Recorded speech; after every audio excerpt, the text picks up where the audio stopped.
are still gaps in security in school districts and also as it relates to mental health, and the funding to help in both of these areas is great. Nick Monticelli spoke with two school officials more about the challenges and also a potential K-9 solution. This is detecting something that's abnormal. You may have already seen the story taking you behind the scenes into the Plymouth Canton Schools Security Operations Center, where the district monitors 16,000 students with 1,600 cameras. During the system test, we learned the new AI-backed system can detect an assailant before a human can.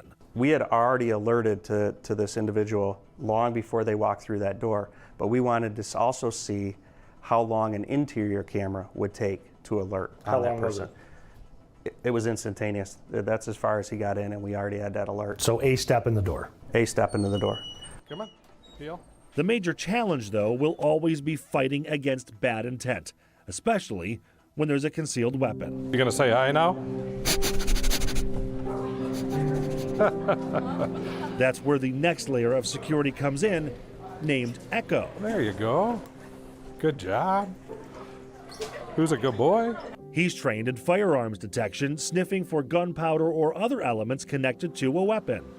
The students don't even know sometimes that he's actually doing something to help them be safe. We keep it very casual. Exactly. Very, very casual. And an encounter might be just as much as a pet. Quick sniff, and he's on his way.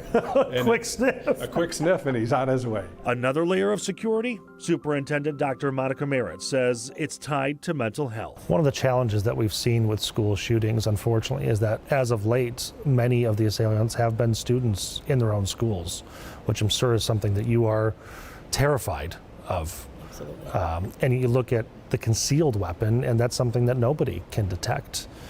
What can we do about that? I think that we can't just talk about safety without talking about mental health as well. So they go hand in hand. So for us, when we think about our students, it's important to make sure that we are providing for all the supports that they need. And some of that support, Did you do a good job? Oh, you did a good job. comes from Echo, who was also trained as a therapy dog. We've had students that have had a bad day. Get a call from a teacher and they'll say, can you bring Echo over? We're having a student in crisis. So I bring him over there, and it's so cool to watch him interact with the student. He puts himself over there and he'll let him pet, and then all of a sudden you see the student you can almost see the stress coming out of the student's body, and then all of a sudden you see the student and they're like, okay, I think I can get through the rest of the day.